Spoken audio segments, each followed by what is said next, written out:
What's going on, everybody? It's time for Hammer Rugby, and we have reached the quarter season mark in 2020 Major League Rugby. And it's important for me at this point to take a little bit of stock of what's happening across the league in the aggregate. And one of the things that's very interesting is how the conferences are shaking out and how the teams are shaking out when playing one another. When we came out of last season and in between that and the start of the 2020 season, an announcement was made that there was going to be a conference system and that three new teams were going to be added to Major League Rugby, and all three teams were going to be in the Eastern Conference. A lot of folks who follow the league really felt as though the well established teams in the East, that was going to be Toronto, Rooney, and NOLA, would have an easier time qualifying for those playoff berths because they were going to be playing home and away against three brand new teams. And they felt as though the West was going to be the tougher conference because, of course, you had two-time champs Seattle, you had San Diego, which narrowly lost to Seattle in the final last season, and in 2018, the runner-up. That would be at that time Glendale, now Colorado, again barely lost to the champ Seattle. And you can't forget that those other well established teams, Utah, Houston, and Austin, has some really strong players that are in season three and very competitive from their respective teams.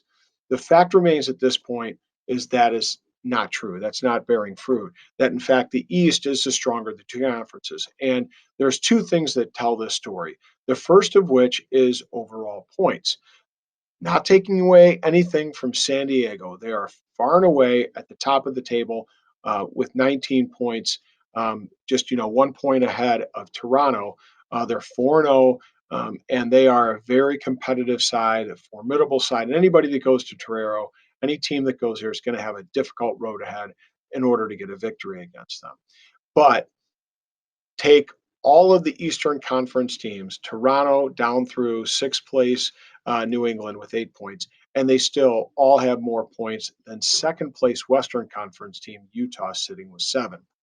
In addition, if we look at matches in which Eastern Conference teams played Western Conference teams head to head, Eastern Conference record is 10-4. And again, that tells us that the Eastern Conference is performing better against Western Conference teams. Now, the interesting piece coming out of this as we move forward in this season is the following. Pay attention to matches, maybe it's your team, when they play across conference. And look at the tougher competitors in the East when they play one another. And what you're looking for is for your team to get a victory across conference and maybe get that elusive bonus point, and that'll set them ahead of one of the two teams that are pitted against each other from the East. It's a great opportunity to make traction towards that playoff berth. So pay attention to the schedule for your team, especially if your team is out of the East, for when they have opportunities to gain an advantage over conference foes. Look for that in the weeks ahead. Another surprise coming out of week 4 in Major League Rugby action is the performance of Seattle. Coming into week 4, Seattle was 0-3, and a lot of folks out there in Seattle were a little bit concerned about their performance. What's going on with their team? And what I think is the key to the success that they had this weekend and their first win this year is their number 10, Ben Sema. For those of you that are well-heeled in rugby, it goes without saying that the fly half or the number 10 is one of the key positions on the pitch. They are one of the spine players, and as such, they're required to be a key decision maker on the rugby field. More than that, the 9 connection is critical to a team's ability to control play. And with the rise in quality of play and the MLR going up, the requisite quality at that position at fly half has gone up as well. And this week, week 4, Ben Sema, the Seattle's key decision maker, was back in action. And I think there are a few things that he did that were difference makers for him. So we're going to take a look at Ben, what he did this week to get their team back on track, and take a look at some of the other 9-10 combinations out there across the league to really get an idea of this position and how critical it is to a team's success. For the first 3 weeks of Seattle's season, Ben Sema was injured. And during the Toronto game, Suniula stepped into the fly-half position. And while Suniula is a very good attacking fly-half, particularly with ball in hand, kicking is not a strong suit. And Ben's kicking ability is something that tactically works very well for Seattle's game plan, particularly when using it for an effective defense. So, in this piece, Toronto is a restart is going to be the recipient of a restart. The game is still very close at this point, and J.P. Smith takes over the restart duties. The ball goes out of the back of the try zone, and it's a resulting scrum for Toronto. They use that as an attacking platform that ultimately results in a try. So here we see that J.P. Smith's restart goes out of the back of the try zone, and the result is a Toronto scrum center. So rather than being pinned down inside their 22 or have to play out of their 22, Toronto is a very good attacking platform at midfield. They use this platform to put a nice ball from the foot inside the 22. It forces Seattle to play the ball out at a poor angle and try to kick for touch to relieve the pressure. Fortunately, it was too tough an angle, and it results of Toronto gets a line out just outside Seattle's 22. And this puts a lot of pressure on the Seattle defense. They're forced to defend a lineout. So here we see Toronto has nice line-out ball from their quality forward play. They take their shape through the hands with the backs, and here we start to see the 1-3-3-1 shape take place. Pot of forwards there takes the ball up tight. The 8-man makes a few go forward meters. Again, another pot of forwards takes the ball up.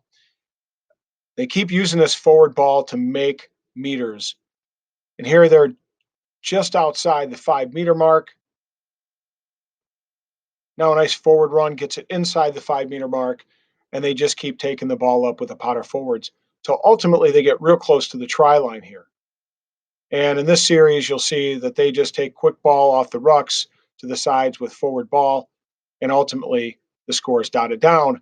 And thus we see why a kick from a restart and poor quality kick from touch are the result in a try by Toronto. And this helps propel Toronto to a win. Here's some additional examples of real good 9-10 play. There we see Scotty Gale kick quick ball from the back of a ruck for Nola and then get it out to Coleman, who dots it down. Here we're going to see a strong scrum against ATL by Toronto. The 8 picks it up, goes to the open side, gives it to Jamie McKenzie, the number 9, with real good communication, comes back to Taylor Adams, who gets a nice ball out to the wing to dot it down. And then here you see Luke Burton get one to Ma'anonu, who shows his strength and his step and his ability to get through the line and score. And there we see Ben Sema, of course, his talents on display with the ball in hand, and they get a score. And this is a real nice look at this from another angle. Sema gets it out. Nice inside pass from, I think it's Suniula. And then the quick ball from the number 9.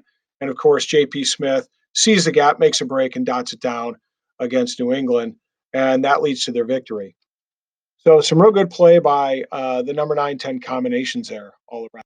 The slate of matchups as we enter the second quarter of Major League Rugby 2020. Well, for the first time this year, we have a Friday night matchup. It's going to pit Colorado versus Toronto. This one is actually going to be televised on FTF. It's a downloadable app. It's worth your time to download. And the reason why is because in addition to that content, you're going to also get some D1A rugby coming up.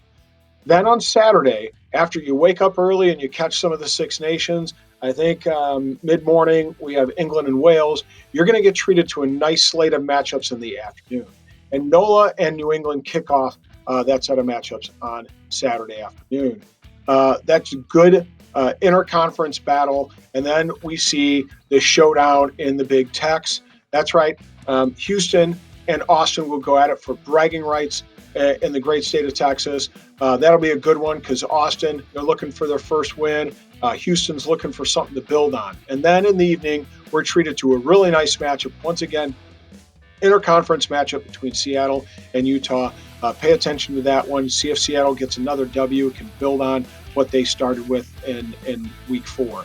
And then on Sunday, 2 really nice matchups. The first one, again, evening, Old Glory is playing Rugby ATL. This one's the CBS Sports Network matchup of the week. And again, this is interconference, and there are a lot of implications here when it comes to the points table. So pay attention to that one. And then the nightcap on Sunday, we'll see San Diego play host to Rooney out there in Torero Stadium. This one's a really nice matchup to watch because, of course, San Diego is right now the cream of the crop, but Rooney is playing pretty well right now. It'll be interesting to see if they can get a win and build more momentum in the East. So a great set of matchups. I'm going to be watching a couple of these, and if you're anything like me, every day is a rugby day. Enjoy it, everybody.